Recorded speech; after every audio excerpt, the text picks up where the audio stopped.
পরিবহন, আগে জীবে পরিবহন।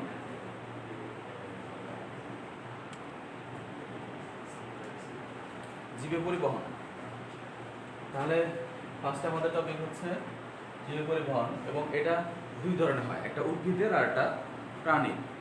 আমরা মেইনলি আজকে প্রাণীর পরিবহন করব। প্রাণীর পরিবহন এই ক্ষেত্রে আমাদের যেগুলো আছে সেগুলো করব। মেইনলি আমাদের রক্ত দিয়ে আছে, রক্ত দিয়ে শুরু, মানে আমাদের এই চ্যাপ্টারে দুইটা অংশে বিভক্ত। একটা উদ্ভিদ কিভাবে পরিবহন করে তার খাবার দাবার, আর সেকেন্ডলি হচ্ছে তার প্রাণীগুলা কিভাবে খাবার পরিবহন করে, বা তার বিশেষ করে আমরা মেইনলি হচ্ছে রক্ত দিয়ে কিভাবে পরিবাহিত হয়, রক্ত সম্বন্ধে সব লেখা আছে। তাহলে জীব পরিবহনের ক্ষেত্রে প্রথমে আমরা করব প্রাণী পরিবহন।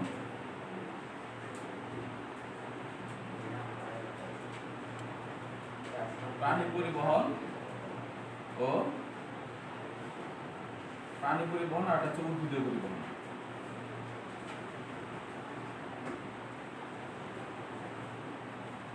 জীব পরিবহন মিলে আমাদের দুই ভাগে আলোচনা হয়েছে, একটা প্রাণীর পরিবহন আর একটা হচ্ছে উদ্ভিদের পরিবহন। আমরা মেইনলি প্রাণীর পরিবহন দেখব।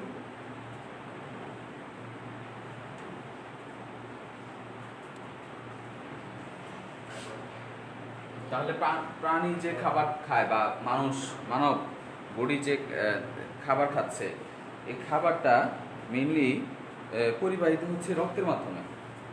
দেহের মধ্যে রক্তের মাধ্যমে খাদ্য পরিবাহিত হয়।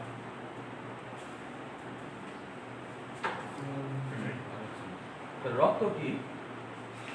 এই প্রাণীর পরিবহন রক্তের মাধ্যমে, রক্ত ও লসিকার মাধ্যমে প্রাণীর খাদ্য ও পুষ্টি পরিবাহিত হয়। মেইনলি প্রাণীর ক্ষেত্রে রক্ত দিয়ে হয় আর লসিকা। আমাদের দুইটা সিস্টেম আছে, একটা হচ্ছে সার্কুলেটরি সিস্টেম আর একটা লিম্ফেটিক সিস্টেম। এই দুইটা সিস্টেমের মাধ্যমে আমাদের সকল খাবার দাবার পরিবাহিত হয়। তাহলে আমরা মেইনলি রক্ত নিয়ে ফার্স্ট আমরা আলোচনা করব। রক্ত কি? রক্ত বা ব্লাড। তাহলে রক্ত কি? রক্ত হচ্ছে একটি জটিল তরল যোজক কলা। এটাকে বলা হয় one kind of connective tissue.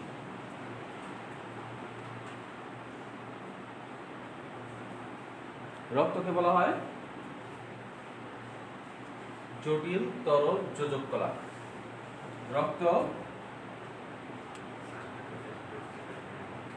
রক্ত হলো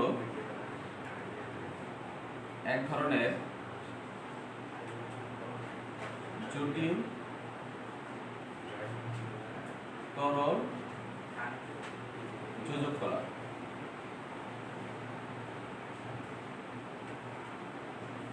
ব্লাড হলো এক ধরনের জটিল তরল যোজক কলা। তাহলে জটিল তো বোঝা যাচ্ছে, মানে কমপ্লেক্স। তারা সিঙ্গুলার না, একটু তাদের হচ্ছে modified form of fluid connective tissue. That means আমরা যখন চ্যাপ্টার 2 পড়ছিলাম তখন কিন্তু আমরা পড়ছিলাম যে যোজক কলা কাকে বলে। যোজক কলা হচ্ছে যে আমাদের মেইনলি কলা 4 ধরনের, মানে মানব দেহে টিস্যু 4 ধরনের আছে, যেগুলো আমাদের আবরণী টিস্যু আছে, তারপরে যোজক কলা আছে, তারপরে মাসকুলার কলা বা মাসেল পেশি, আর এটা হচ্ছে নার্ভাস টিস্যু। দ্যাট মিনস যোজক কলা আমাদের টিস্যু, যেটা টিস্যু বা কলা, এটা আবার 4 ধরনের ছিল, মনে আছে? আবরণী কলা, আবরণী টিস্যু, আর কি টিস্যু লিখি। আবরণী টিস্যু 2 নম্বর হচ্ছে যোজক টিস্যু, আচ্ছা স্নায়ু টিস্যু দাও। যোজক টিস্যু 3 নম্বর ছিল যোজক টিস্যু। তারপরে কি ছিল? পেশি টিস্যু বা মাসকুলার টিস্যু, পেশি, আর হচ্ছে স্নায়ু। তাহলে আমাদের এই যে আমরা চ্যাপ্টার 2 তে আমরা আলোচনা করছিলাম যে যোজক টিস্যু। যোজক টিস্যু আসলে এই যে যোজক টিস্যু হচ্ছে আমাদের বডির মধ্যে কানেকশন করে, আমাদের হাড়ের সাথে হাড়ের কানেকশন করে, টেন্ডন দ্বারা হয়ে থাকে, আবার আমাদের রক্ত পরিবাহিত হয়। দ্যাট মিনস আমাদের এই যোজক কলা বলতে কি বোঝায়? যোজক কলা বলতে বোঝায়, আবার আমরা বলছিলাম যে যোজক কলা হলো যে সকল টিস্যুর কোষের সংখ্যা কম কিন্তু ধাত্রের পরিমাণ বেশি তাদেরকে যোজক কলা বলে, এবং তারা আমাদের বিভিন্ন অংশের যোগাযোগ সমন্বয় করে, যোগাযোগ মেনটেন করে। তাহলে যোজক কলা মানে হচ্ছে ধাত্রের পরিমাণ বেশি কিন্তু, দ্যাট মিনস যোজক কলা যদি আমি দেখি তাহলে এখানে দেখা যাবে যে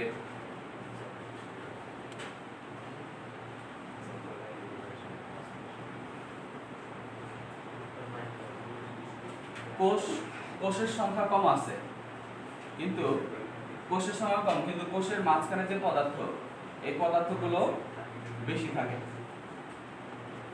তাদেরকে যোজক কলা বলে। আর যোজক কলা কয় ধরনের ছিল মনে আছে? কি কি?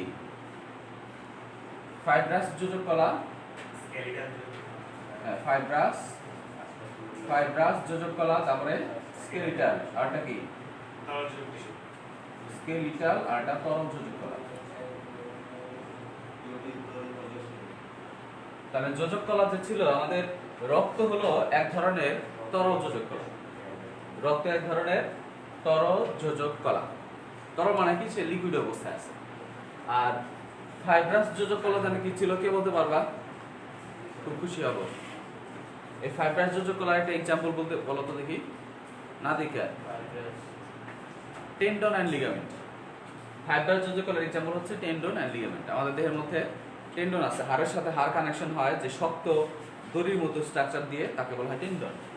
আর লিগামেন্ট হচ্ছে হাড়ের সাথে হাড় হচ্ছে লিগামেন্ট, আর হাড়ের সাথে মাসেল হচ্ছে টেন্ডন। আর স্কেলেটাল যোজক কলা হচ্ছে আমাদের হাড় নিজেই হচ্ছে স্কেলেটাল যোজক কলা।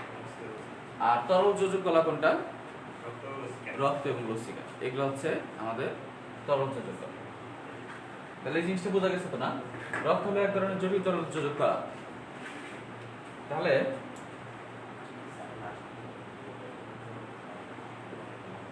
রক্ত এক ধরনের ফ্লুইড কানেক্টেড টিস্যু। দেহের মোট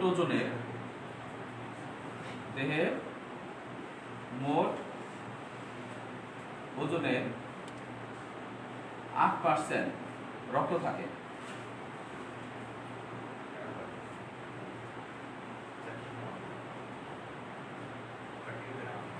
পূর্ণবয়স্ক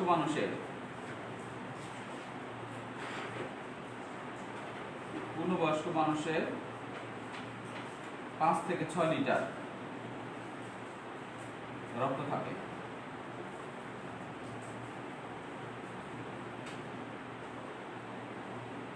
রক্ত সামান্য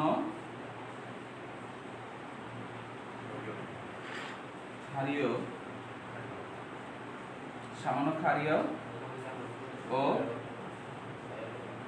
লবণ স্বাদযুক্ত। তারা মেইনলি একটু স্লাইটলি তারা ক্ষারীয় হয়, বেসিক হবে, এবং লবণ একটু সল্টি হবে, টেস্টটা একটু লবণের মতো হবে। বিভিন্ন লবণ থাকার জন্য এটা হয়। রক্তের পিএইচ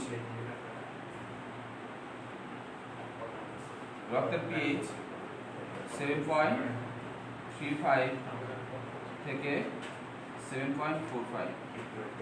রক্তের পিএইচ হচ্ছে, পিএইচ মানে কি? পিএইচ হচ্ছে অ্যাসিড এবং ক্ষার যার দ্বারা হিসাব করা হয় তাকে পিএইচ বলে। মানে পিএইচ হচ্ছে হাইড্রোজেন আয়নের ঘনমাত্রা বা হাইড্রোজেন আয়ন কতটুকু আছে এর উপর ডিপেন্ড করে আমরা পিএইচ হিসাব করি। মানে পিএইচ হচ্ছে অ্যাসিড না ক্ষার সেটা নির্দেশ করে। যদি পিএইচ 7 থাকে তাহলে সেটা হবে নিউট্রাল। এই কথা বলো না। পিএইচ যদি 7 থাকে সেটা হবে নিউট্রাল, কিন্তু পিএইচ যদি তোমার 7 এর উপরে থাকে তাহলে সেটা ক্ষার হবে, আর সাথে নিচে থাকলে সেটা হবে অ্যাসিড। তাহলে রক্ত হলো এক ধরনের জটিল তরল যোজক কলা। দেহের মোট ওজন 8% রক্ত থাকে। পূর্ণবয়স্ক মানুষের 5 থেকে 6 লিটার রক্ত থাকে। রক্ত সামান্য ক্ষারীয় এবং লবণ স্বাদযুক্ত। রক্তের পিএইচ হচ্ছে 7.35 থেকে 7.45। তাপমাত্রা রক্তের তাপমাত্রা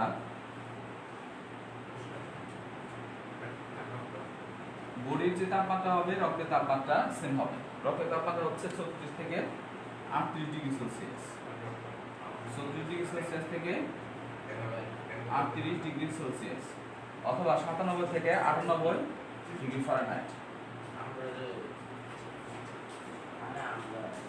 97 ডিগ্রি ফারেনহাইট থেকে 98 ডিগ্রি ফারেনহাইট, তাই এরকম হবে 97 থেকে 98 ডিগ্রি ফারেনহাইট। এর তাপমাত্রা হবে 36 থেকে 38 অথবা 97 থেকে 98.5। আমাদের নাকি প্রাণীদের মানুষের। তাহলে রক্তের এটা হচ্ছে তোমার কিছু বৈশিষ্ট্য, প্রপার্টিস। এবার পরীক্ষায় আসছে, মেডিকেল ভর্তি পরীক্ষায় এই কোশ্চেনটা আসছে, নিচে কোনটি সঠিক? রক্ত সামান্য ক্ষারীয়, অম্লীয়, ক্ষারীয়, অধিক অম্লীয়, তাহলে কি হবে? সামান্য ক্ষারীয়, স্লাইটলি বেসিক।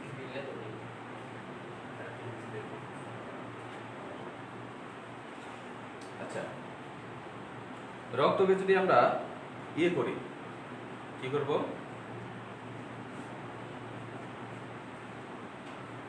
রক্তকে যদি আমরা তোমার সেন্ট্রিফিউজ একটা মেশিন আছে, মেডিকেল কলেজে সেন্ট্রিফিউজ একটা মেশিন থাকে, বা বিভিন্ন জায়গায় টেস্ট করার জন্য মেশিন আছে। এই মেশিনকে বলা হয় সেন্ট্রিফিউজ মেশিন। সেন্ট্রিফিউজ মেশিনটা কেমন? সেন্ট্রিফিউজ মেশিনটা হচ্ছে যে আমাদের ব্লাইন্ডার মেশিন আছে না, ব্লাইন্ডার মেশিনে কি হয়, একটা ঘুরে না অনেক স্পিডে, মাথা ঘুরে না মাথাটা, ওই মাথাটার মধ্যে তোমার মনে করো যে ওর মাথার মধ্যে ছোটো ছোটো ছিদ্র আছে, এই ছিদ্রের মধ্যে টেস্ট টিউব রাখে, আর টেস্ট টিউবের ভেতরে রক্ত রাখে। তো রক্ত, এবং এটা অনেক স্পিডে ঘুরে, যখন অনেক স্পিডে যখন ঘুরে, এই টেস্ট টিউবের মধ্যে রক্ত আছে, এই টেস্ট টিউব সহ পুরাটা এরকম অনেক স্পিডে ঘুরতেছে। যখন অনেক স্পিডে যখন ঘুরবে, তখন রক্ত দুইটাই স্ট্রাকচার হয়ে যাবে, তখন রক্ত এরকম আলাদা হয়ে যাবে, আলাদা হয়ে দুটো অংশ তৈরি করবে। এটা হচ্ছে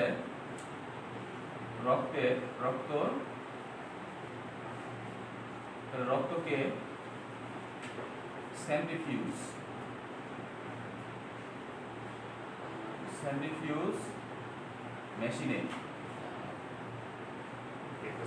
মেশিনে ঘুরালে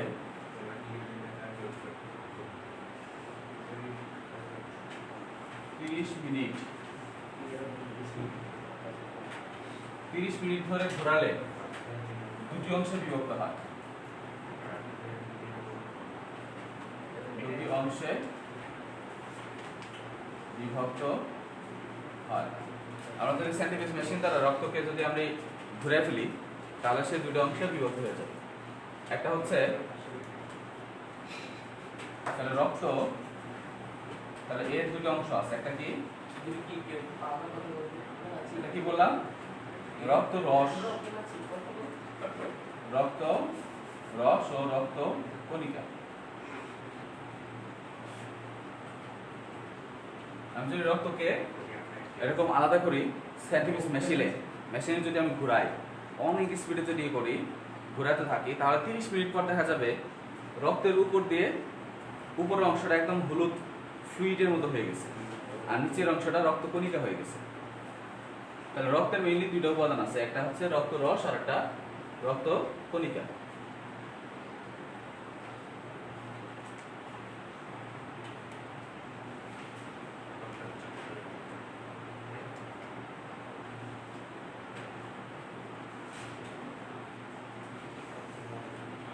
তাহলে এটা হচ্ছে রক্ত রস আর এটা রক্ত কণিকা। তাহলে রক্ত রস কোনটা?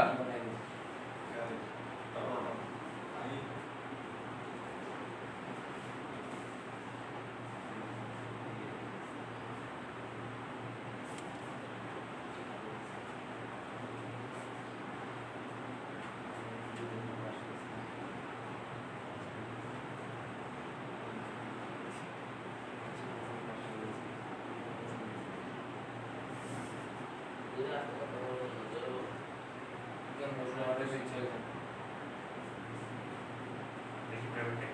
বাসার মধ্যে আগুন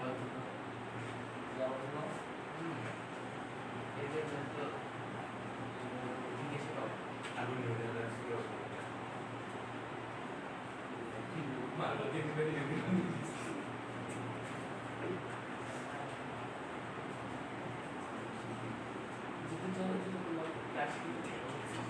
এটা যেটা টেস্ট টিউব যদি হয় তাহলে দেখবো যে 30 মিনিট পর নিচের দিকে রক্তের যে কণিকাগুলো আছে এটা নিচে তলানি করবে, আর রক্তের কণাগুলো যেগুলো আছে সব নিচে চলে আসবে, আর রক্তের পানি যেটা আছে পানি পানি অংশটা উপরে থাকবে, আর রক্তের যে কণাগুলো দানা দানা যেগুলো আছে রক্তের কণিকা যেগুলো আছে এগুলো সব নিচের দিকে আসবে এবং রক্তের বাকি অংশটুকু ফ্লুইড যে পোর্শনটা সেটা উপরে থাকবে।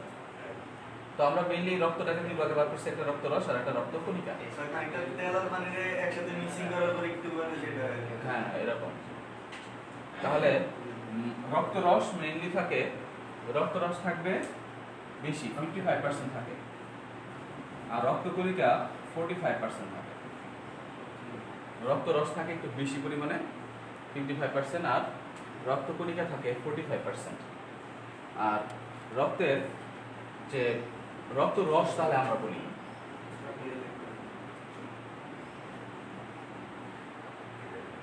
তাহলে আমরা মেনলি এখন করবো রক্ত রস। রক্ত রস তাহলে রক্তের তরল অংশকে রক্তের তরল অংশকে রক্ত রস বলে। রক্তের যে ফ্লুইড যে পোর্শনটা আছে সেটাকে বলা হয় রক্ত রস, রক্তের তরল অংশকে বলা হয় রক্ত রস। আর এটি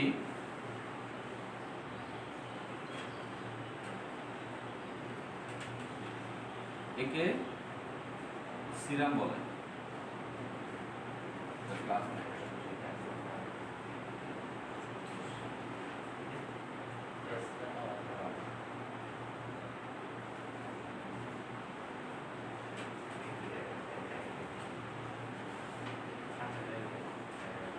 রক্তরস এটা রক্তের তরল যে অংশটা আছে এই তরল অংশটাকে বলা হয় রক্তরস এবং একে প্লাজমা বলে। প্লাজমাটা একটু হলুদ কালারের হয়, একটু ইয়েলোইশ কালার হবে। রক্তের যে প্লাজমা যা এটা হলুদ বর্ণের হবে, আর হলুদ বর্ণের হবে এবং রক্তের কথা বলা হচ্ছে এই যে হলুদ বর্ণের, আর যা হলুদ বর্ণের হয়, আর এর মধ্যে রক্তরসকে আমরা এর 90 থেকে 92% পানি থাকে। এই রক্তরসের প্রায় 90 থেকে 92% পানি। তাহলে বাকি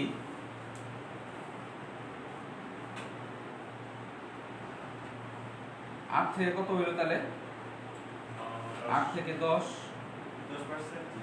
হ্যাঁ 8 to 10% কঠিন পদার্থ। কঠিন পদার্থ আর কঠিন পদার্থ এটা কঠিন পদার্থ আবার কি কি ধরনের আছে? কঠিন পদার্থ আবার 3 ধরনের আছে। কি কি? তোমার কিছু আছে যে সকল পদার্থগুলো নরমালি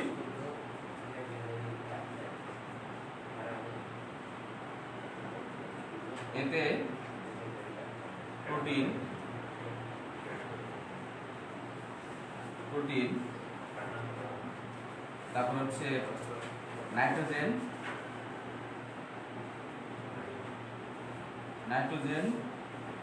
ঘটিত বর্জ্য পদার্থ। এতে নাইট্রোজেন ঘটিত বর্জ্য পদার্থ, তারপরে কি থাকে আরো অনেক উপাদান থাকে।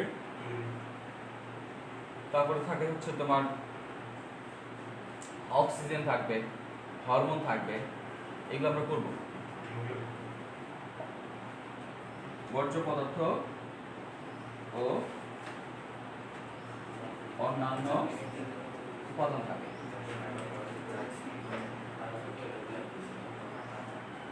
তাহলে এতে প্রোটিন, নাইট্রোজেন গঠিত বর্জ্য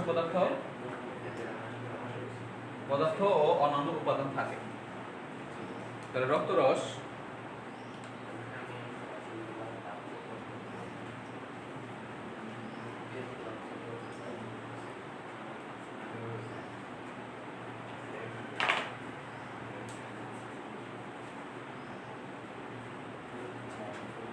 রক্তরসকে আমরা দুই ভাগে ভাগ করছি। একটা কি,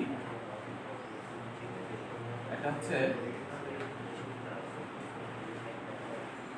তরল অংশ,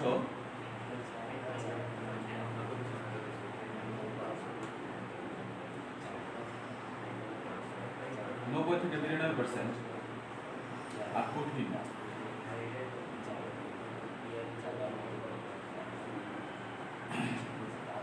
কঠিন অংশ কথা বললাম 8 থেকে, এই কথা বলে বের করে দেব। আর কঠিন অংশের মধ্যে এটাকে আবার ভাগ করছি। কঠিনের মধ্যে আছে কি কি? প্রোটিন,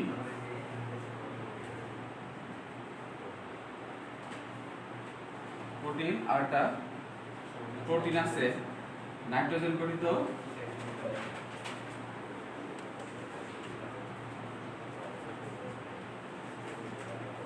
বর্জ্য পদার্থ।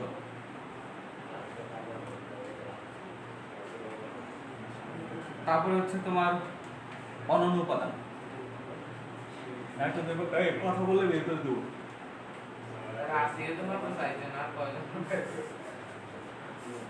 আর তরল অংশের মধ্যে মেইনলি কি থাকবে? বিভিন্ন, আর এর মধ্যে বিভিন্ন আয়ন আছে। অনন্য উপাদানের মধ্যে আমরা পরে লিখবো। তাহলে আগে রক্তের প্রোটিন অংশ যেটা দেখি,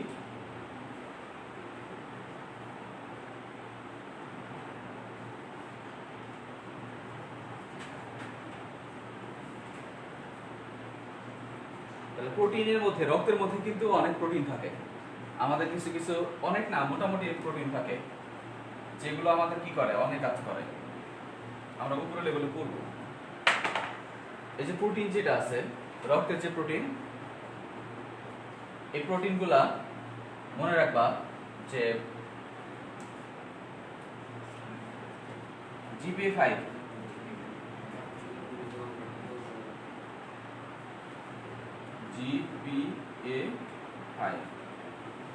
albumin, globulin, prothrombin, fibrinogen. Albumin, globulin, prothrombin. এটা কি নাইট্রোজেন গঠিত বর্জ্য পদার্থ? না, এটা প্রোটিন জাতীয় পদার্থ। না স্যার, হ্যাঁ, নাইট্রোজেন ঘটিত বর্জ্য পদার্থ। Nitrogen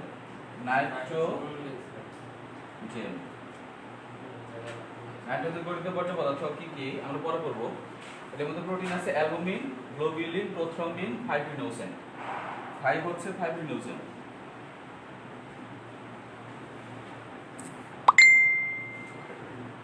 albumin, globulin, prothrombin, fibrinogen, এগুলো হচ্ছে প্রোটিন জাতীয় পদার্থ। রক্তের যে প্রোটিন আছে এরা তিনটা অংশ। কি কি? অ্যালবুমিন, গ্লোবিউলিন, প্রোথ্রম্বিন আর ফাইব্রিনোজেন। এগুলো হচ্ছে রক্তের মধ্যে প্রোটিন পোর্শনটা।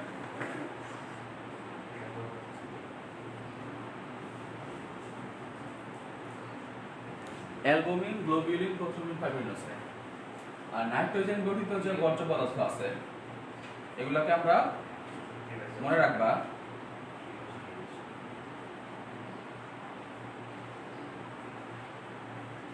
এটা মনে রাখবা হাই জ্যাক।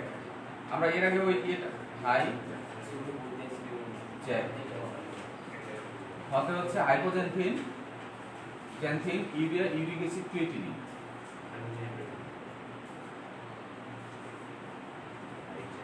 কি কি? Hypo, xanthine,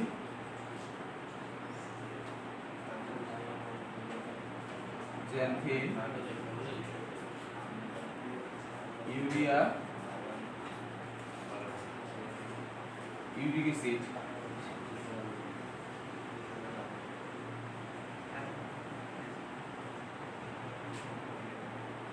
ammonia,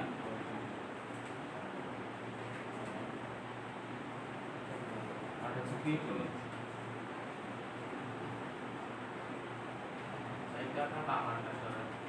হাইড্রোজেনথিন, xanthine, urea, uric acid, ammonia এবং ক্রিয়েটিন, এগুলো হচ্ছে নাইট্রোজেন গঠিত বর্জ্য পদার্থ। স্যার নিচেটা কি প্রথম দিন না?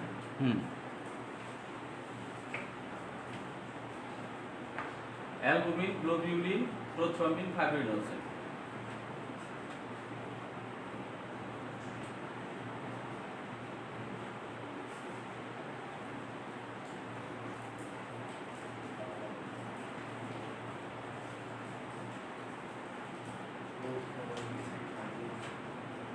স্যার প্রোথোনিন নি prothrombin, prothrombin, albumin, globulin, prothrombin আর ফাইব্রিনোজেন, এগুলো হচ্ছে প্রোটিন জাতীয় পদার্থ। আর নাইট্রোজেন গঠিত বর্জ্য পদার্থ হচ্ছে hijack, hypoxanthine, xanthine, urea, uric acid, ammonia আর ক্রিয়েটিন। স্যার এটা জিপে যে ফাইবার সেটা কি স্যার এমনি? ওটা হচ্ছে ওই যে জিতে হচ্ছে গ্লোবিউলিন, ও পিতে হচ্ছে প্রোথ্রম্বিন, এতে হচ্ছে অ্যালবুমিন আর ফাইভ হচ্ছে ফাইব্রিনোজেন।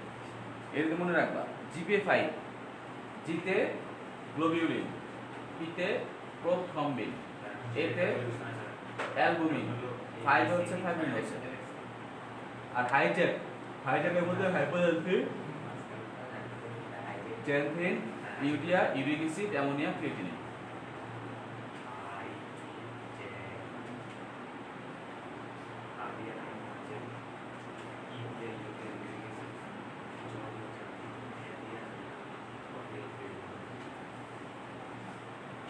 তোমাদের পরীক্ষা দিতে হবে,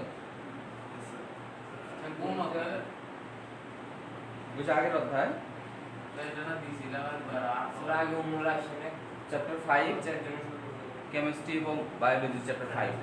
আগামী এই শালা পরীক্ষাটা করতে হবে। যদি 20-25 জনের বেশি না হলে পরীক্ষা দিতাম তোমার রাজি নেই করে দেন যে অন্যান্যর মধ্যে কি কি আছে এগুলা ধান্দাবাজি করে লাভ নাই আমার।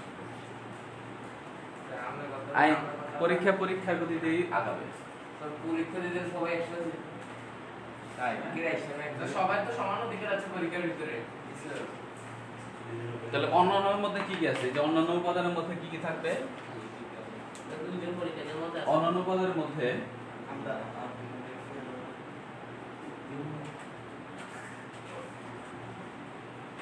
বিভিন্ন আয়ন, আয়নের মধ্যে কি কি আছে? Potassium, calcium, potassium, magnesium, potassium, calcium, magnesium, তারপর হচ্ছে পটাশিয়াম, ক্যালসিয়াম, ম্যাগনেসিয়াম, সোডিয়াম। এই সোডিয়ামটাই তো আগে লেখা উচিত ছিল। তারপর বাইকার্বনেট, বাইকার্বনেট, তারপরে কি আছে? এই সকল আয়নগুলা এর মধ্যে থাকবে। ক্লোরিন, এই সকল আয়ন হরমোন, হরমোন আছে, এনজাইম, তারপরে কি কি থাকবে? এনজাইম থাকবে, হরমোন থাকবে, বিভিন্ন আয়ন থাকবে, তারপর হচ্ছে অক্সিজেন, খাদ্যের উপাদান, খাদ্যের উপাদান, তারপর হচ্ছে oxygen, carbon die oxide, CO2। খাদ্যের উপাদানের মধ্যে কি কি আছে? প্রোটিন, অ্যামাইনো অ্যাসিড যা আছে, মানে রক্তের খাদ্যের উপাদান যেগুলা সবই থাকবে এর মধ্যে। অন্যান্য উপাদানের মধ্যে তাহলে লিখে ফেলো, অন্যান্য উপাদান বিভিন্ন আয়ন।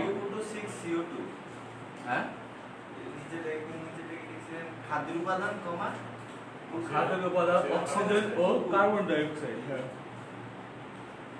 অক্সিজেন ও কার্বন ডাই অক্সাইড, বিভিন্ন হরমোন, এনজাইম, খাদ্যের কিছু উপাদান, বিভিন্ন ion, potassium, calcium, magnesium, sodium, chloride, bicarbonate, বিভিন্ন হরমোন, এনজাইম, এগুলো থাকবে। আপনার জন্মসাধারণটা কেন 96-তে 96 1900 না 1800 এগুলো তো ভালো হয়েছে তাহলে এই বিভিন্ন অংশ এর মধ্যে আছে। তাহলে আর কি হয় রক্তের তাহলে কাজ আমরা করব। আচ্ছা এটা তো আমরা কঠিন পদার্থ পড়ে ফেললাম, তাহলে এর মধ্যে রক্তকণিকা কি কি আছে? রক্তকণিকা এতক্ষণ আমরা যেটা বললাম সেটা হচ্ছে কঠিন অংশ, এখন আমরা যেটা করবো সেটা হচ্ছে রক্তকণিকা। রক্তকণিকা তিন ধরনের। রক্তকণিকা তিন ধরনের। লোহিত রক্তকণিকা,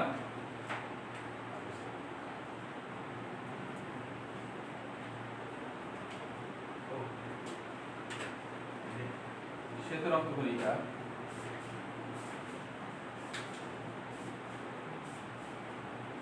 আর হচ্ছে অনুচক্রিকা।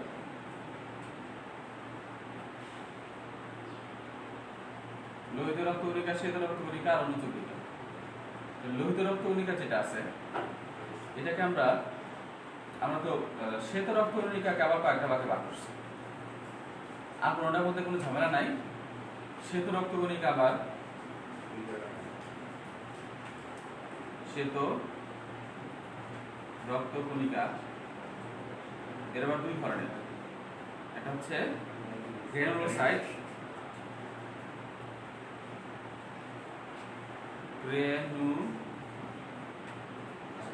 গ্রানুলোসাইট, আর একটা হচ্ছে অ্যাগ্রানুলোসাইট।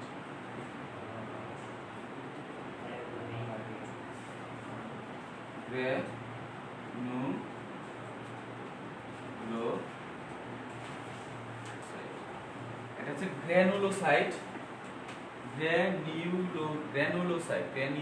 গ্রানুলোসাইট আর হচ্ছে অ্যাগ্রানুলোসাইট। আর গ্রানুলোসাইট যেগুলা মনে রাখবে গ্রানিউল থাকে, ছোট ছোট দানা থাকে। এই সকল শ্বেত রক্তকণিকার মধ্যে যাদের মধ্যে ছোট ছোট দানা থাকে এদের মধ্যে ছোট ছোট ডট ডট থাকে। এই দানাগুলা যাদের থাকে তাদেরকে বলা হয় গ্রানুলোসাইট। আর এদেরকে আমরা কয়েকটা ভাগে ভাগ করছি, নিউট্রোফিল, বেসোফিল আর ইউসিনোফিল। নিউট্রোফিল, বেসোফিল আর একটা হচ্ছে ইউসিনোফিল।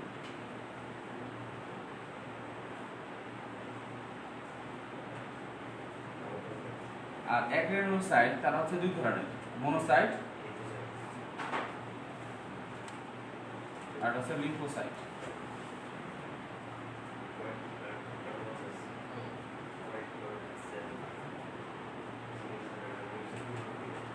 লিম্ফোসাইট আর হচ্ছে মনোসাইট। আর ডব্লিউবিসি এর পূর্ণরূপ কি? White blood corpuscle. আর অন্য জায়গাতে জিআর আছে সেল। কর্পাসেল হবে, কর্পাসেল হবে না। একটা সেল হওয়ার জন্য যা আছে, কর্পাসেল কেন বলে? কারণ হচ্ছে একটা সেল হওয়ার জন্য যত ধরনের উপাদান লাগে, মাইটোকন্ড্রিয়া লাগবে, প্লাস্টিড লাগবে, এন্ডোপ্লাজম রেটিকুলাম লাগবে, গোলজি অ্যাপারেটাস লাগবে, এগুলো কিছুই নেই, যার জন্য এদেরকে কর্পাসেল বলে, এদেরকে সেল বলে না। তাহলে রক্তে শ্বেত রক্তকণিকাকে আমরা দুই ভাগে ভাগ করছি, গ্রানুলোসাইট আর এটা হচ্ছে অ্যাগ্রানুলোসাইট। গ্রানুলোসাইট হচ্ছে যাদের মাঝখানে ছোট ছোট গ্র্যানিউল থাকে, দানাদার। আর এরা আবার তিন ধরনের হয়, নিউট্রোফিল, বেসোফিল, ইউসিনোফিল। চিন্তা করো যেগুলোর মধ্যে দানা আছে, দানাগুলোকে কিন্তু আমি অনুভব করতে পারবো না, এর জন্য ওইটাতে মনে রাখবা যারা দানাদার থাকে তাদেরকে কিন্তু অনুভব করা যায়, ধরা যায়। কিন্তু যাদের মধ্যে কোনো দানা নাই, একদম পাউডারের মতো, পাউডারের মতো মনে করো যে বিভিন্ন সরিষা দেখছো তো না, সরিষা দানা আছে না, এগুলো হাতে নিলে কি বোঝা যাবে না, কিন্তু তুমি পাউডার যদি হাতে নাও পিছলা যাবে না, এদেরকে অনুভব করা যায়, ওরকম করে বুঝা যাবে। এই জন্য অ্যাগ্রানুলোসাইট যারা আছে এদেরকে দুই ভাগে ভাগ করছে, মনে রাখবা, এটাতে মনে রাখবা। এটা হচ্ছে মনোসাইট আর একটা লিম্ফোসাইট আর একটা মনোসাইট। এটা মনোসাইট আর এটা হচ্ছে লিম্ফোসাইট। আর শ্বেত রক্তকণিকার মধ্যে গ্রানুলোসাইট যারা, যাদেরকে অনুভব করা যাবে, ফিল করা যাবে, নিউট্রোফিল, বেসোফিল, ইউসিনোফিল, এরকম মনে রাখবা। কিন্তু মনে রাখার জন্য, কিন্তু আসলে এক্স্যাক্টলি এর জন্য নয়। অন্য কারণে এদেরকে ফিল বলা হয়। কিন্তু মনে রাখবা তোমাদের মধ্যে একটা ফিলিংস আসবে, যে একটা তোমার হচ্ছে অনুভব করতে পারবা, কারণ এদের মাঝখানে গ্র্যানিউল আছে, এদের মনে রাখবা। বাট আসলে ফিল হচ্ছে অন্য কারণে এদেরকে বলে।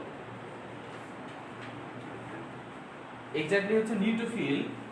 আচ্ছা, বেজোফিল কেন বলে? কারণ ফিল মানে হচ্ছে অ্যাট্রাকশন, ফিল মানে হচ্ছে আকর্ষণ। বেজোফিল হচ্ছে বেজের প্রতি অ্যাট্রাকশন থাকে, যার জন্য এদেরকে বলা হয় বেজোফিল। আর ইসিনোফিল হচ্ছে অ্যাসিডের প্রতি তার অ্যাট্রাকশন থাকে, এই জন্য এদেরকে বলা হয় ইসিনোফিল। আর নিউট্রোফিল সে নিউট্রাল, তার কারো প্রতি কোনো অ্যাট্রাকশন থাকে না। ওইখান থেকে আসলে নামগুলো আসছে। আচ্ছা, অ্যাগ্রানুলোসাইটের মধ্যে মনোসাইট আর হচ্ছে লিম্ফোসাইট, দুই ধরনের। তাহলে রক্তের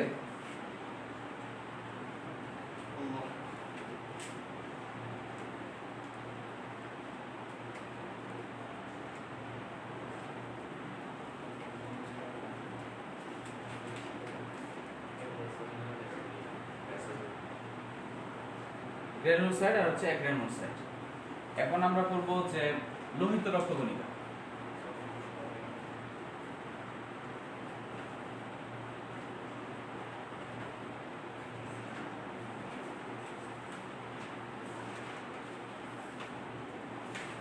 লোহিত রক্তকণিকা, এতে বোঝা যাচ্ছে লোহিত মানে কি লাল, রক্তকণিকা মানে রক্তের কণিকা। রক্তের যে কণিকা লাল থাকে তাকে বলা হয় লোহিত রক্তকণিকা। এখন এই লোহিত রক্তকণিকা এর মধ্যে লাল কেন দেখায়? লোহিত রক্তকণিকা লাল হয় কেন? হিমোগ্লোবিন থাকে রক্তের মধ্যে, হিমোগ্লোবিন থাকে, এই জন্য এটা লাল দেখায়। তো লোহিত রক্তকণিকা কিছু প্রপার্টিস আমরা বলবো।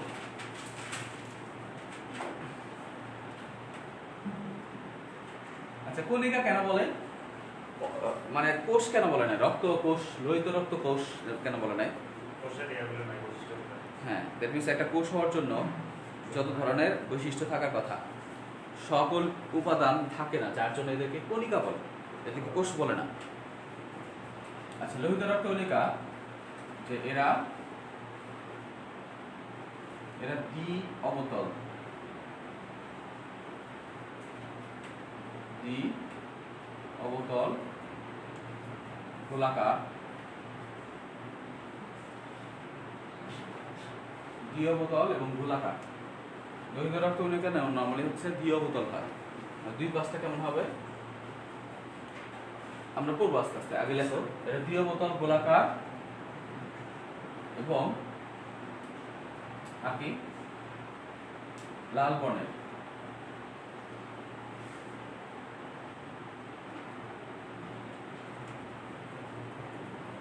এতে হিমোগ্লোবিন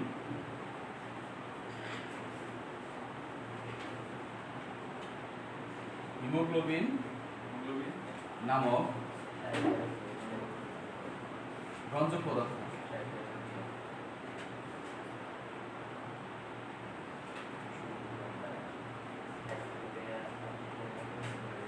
তাই এটি লাল বর্ণ দেখায়।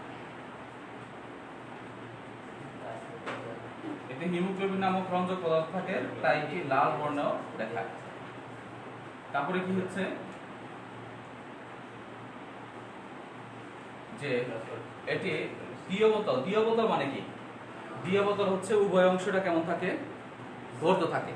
ওই যে তোমরা চাকতি নিক্ষেপ করছো না, চাকতি নিক্ষেপ করার সময় যে চাকতিটা আছে উভয় পাশটা কেমন থাকে? উঁচু থাকে না? এই উঁচু সারফেসটাই মনে করো মাঝখানে গর্ত, মাঝখানে একটু গর্ত মানে কি? মাঝখানে একটু নিচু, মানে এই যে ব্যাপারটা হচ্ছে এরকম, এটা গোল থাকবে কিন্তু মাঝখানে কি থাকবে? কেন্দ্রের দিকে একদম ভেতরের দিকে যে অংশটা আছে এই অংশটা একটু খাস থাকবে, সাইড বরাবর একটু মোটা থাকে কিন্তু মাঝখানের দিকে চিকন থাকে। আর ল্যাটারালি তুমি যদি দেখো তাহলে এই রক্তকণিকাগুলো এরকম থাকবে, এরকম পাশীয় না, মানে তুমি পাশ থেকে তুমি যদি দেখো এরকম, আর উপর থেকে তুমি যদি দেখো তাহলে দেখবা এরকম, এর মাঝখানে একটু খাস থাকে, খাজ আছে মাঝখানে। এই জন্য বলা হচ্ছে দ্বি অবতল, মানে এই পাশেও একটু অবতল থাকে, ওই পাশেও একটু অবতল অংশ থাকে। আর গোলাকার তো গোলাকার আর লাল বর্ণ হয়, এতে হিমোগ্লোবিন থাকে। এন্ড হিমোগ্লোবিন কি? হিমোগ্লোবিন হচ্ছে অনেক বড় একটা পদার্থ, অনেক কমপ্লেক্স একটা সাবস্টেন্স। এখানে অনেক কিছু থাকে, আর এর মধ্যে এই হিমোগ্লোবিন রক্ত থাকার জন্য এটা লাল বর্ণ হবে। আর কি হচ্ছে, আর কি বলছিলাম?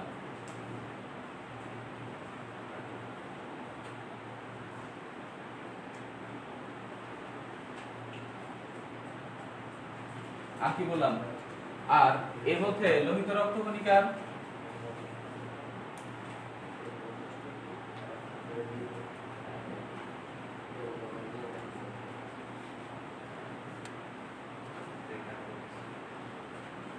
এটি অস্থিমজ্জা, অস্থিমজ্জা, অস্থিমজ্জা কমা অস্থিমজ্জা কমা লাল অস্থিমজ্জা, বিশেষ করে লাল অস্থিমজ্জা, লাল অস্থিমজ্জা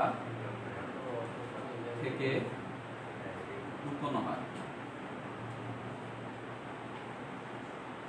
এরা লাল অস্থিমজ্জা, আমাদের হাড়ের ভিতরে অস্থিমজ্জা আছে। এই অস্থিমজ্জা মানে হচ্ছে ওই যে আমরা মুরগি খাই, যে মুরগির ভেতরে হাড় আছে, যে হাড়ের ভেতরে কালো লাল এক ধরনের স্ট্রাকচার আছে না, এটাই। ওইখান থেকে আমাদের হাড়ের ভিতরে এরকম, সব জায়গায় নাই কিন্তু কিছু কিছু জায়গায় আছে, ওইখান থেকে তৈরি হয়, সব হাড় থেকে মেইনলি। আর এদের আয়ুষ্কাল কত? এদের আয়ুষ্কাল হচ্ছে 120 দিন। 4 মাস। আয়ুষ্কাল হচ্ছে 120 দিন, মানে 120 দিন পর এটা ধ্বংস হয়ে যায়। 120 দিন পর আবার নতুন করে আবার লোহিত রক্তকণিকা উৎপন্ন হয়। এর জন্য বলা হচ্ছে এরা আয়ুষ্কাল হচ্ছে 120 দিন। আর এতে মাইটোকন্ড্রিয়া নেই, এতে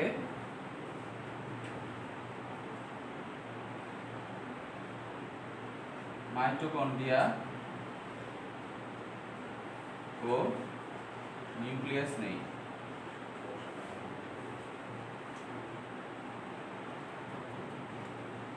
এখন মাইটোকন্ড্রিয়া কেন থাকে না? লোহিত রক্তকণিকার মধ্যে মাইটোকন্ড্রিয়া কেন থাকে না? মাইটোকন্ড্রিয়া থাকে না কারণ হচ্ছে মাইটোকন্ড্রিয়ার কাজ কি? মাইটোকন্ড্রিয়ার কাজ হচ্ছে তোমার শক্তি উৎপাদন করবে এবং অক্সিজেন ব্যবহার করবে। মাইটোকন্ড্রিয়ার কাজ হচ্ছে অক্সিজেন ব্যবহার করে ফেলা। তো সে তার আর ওর কাজ হচ্ছে অক্সিজেন পরিবহন করা। মনে করো যে ওর কাজ হচ্ছে অক্সিজেন পরিবহন করবে। চিন্তা করো, অক্সিজেন পরিবহন করবে এবং ওর নিজের অক্সিজেনের দরকার আছে। ওর নিজের কাজ হচ্ছে, আরবিসির কাজ হচ্ছে অক্সিজেন পরিবহন করা, আর মাইটোকন্ড্রিয়ার কাজ হচ্ছে ওই অক্সিজেনকে ব্যবহার করে ফেলা। এখন আরবিসির মধ্যে যদি মাইটোকন্ড্রিয়া থাকতো তাহলে কি হতো? যে অক্সিজেন ব্যবহার করবে ওটাই নিজে খেয়ে ফেলতো, নিজে ব্যবহার করে ফেলতো, বুঝছো না? ব্লাডটা প্রেসার থাকে না আমাদের শরীরে। হ্যাঁ, ব্লাড প্রেশার তো আছে। তাহলে এই যে লোহিত রক্তকণিকা, ওদের মধ্যে মাইটোকন্ড্রিয়া, এর জন্য সৃষ্টিকর্তা আল্লাহ তাআলা আমাদের লোহিত রক্তকণিকার মধ্যে মাইটোকন্ড্রিয়া দেয় নাই। কারণ কি? মাইটোকন্ড্রিয়া দিলে তাহলে আর অক্সিজেন পরিবহন হতে পারতো না মাইটোকন্ড্রিয়ার মধ্যে। আর নিউক্লিয়াস কেন থাকে না? এর মধ্যে কোনো নিউক্লিয়াস থাকে না, কারণ চিন্তা করো যে ওকে বানাইছেই আল্লাহ, বানাইছে এদেরকে অক্সিজেন পরিবহন করার জন্য, কার্বন ডাই অক্সাইড পরিবহন করার জন্য। এখন এর মধ্যে যদি তোমার নিউক্লিয়াস থাকে, তার নিউক্লিয়াস জায়গা দখল করে ফেলবে, নিউক্লিয়াস জায়গা দখল করবে না, এই জন্য একে নিউক্লিয়াস দেয়নি।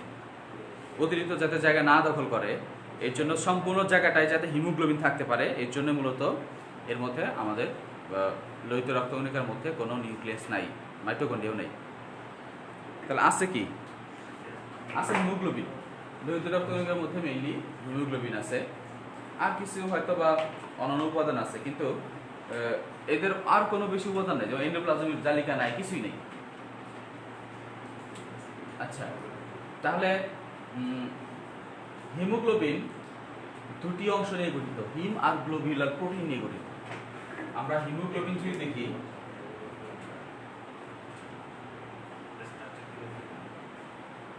Haemoglobin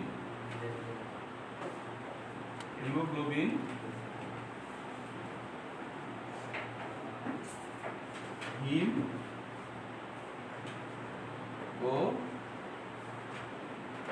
globular protein. স্যার রক্তকণিকার লোহিত রক্তকণিকার স্ট্রাকচার হ্যাঁ, নিয়ে গঠিত। এটা তো লোহিত রক্তকণিকা দেখতে এরকম, কিন্তু এর মধ্যে অনেক অনেক অনেক হিমোগ্লোবিন থাকে। হিমোগ্লোবিন মেন উপাদান মেইন হচ্ছে উপাদান হিমোগ্লোবিন। হিমোগ্লোবিন মিলে একটা আরবিসি তৈরি হয়েছে এরকম। আর একটা হিমোগ্লোবিন যদি আমি দেখি, তাহলে হিমোগ্লোবিনটা কেমন হবে? গোল হয়। মানে এরা গ্লোবিউলার প্রোটিন যারা, এরা গোলাকার হয়। এবং একটা হিমোগ্লোবিন 4টা অক্সিজেন ক্যারি করতে পারে। একটি হিমোগ্লোবিন, হিম হচ্ছে আয়রন অংশ, হিম অংশটি আয়রন।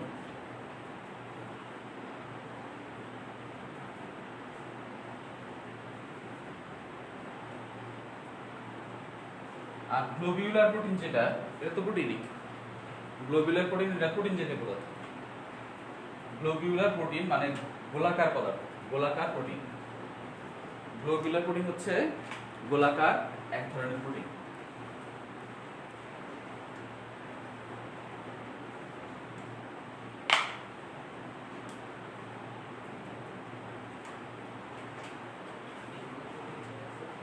গ্লোবিউলার প্রোটিন হলো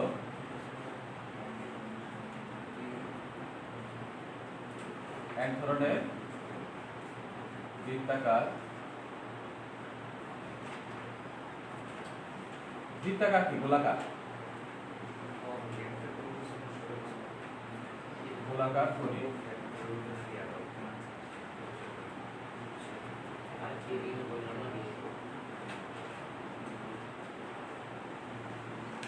ওকে, তাহলে আজকে এই পর্যন্ত থাকবে, ঠিক আছে? আজকে এই পর্যন্ত থাকো। স্যার আসলে একটু কথা বলি। কোনো কথা টথা নাই। স্যার একটু আছে তোমাদের ক্লাস কখন যেন থাকতো? 6টায় না?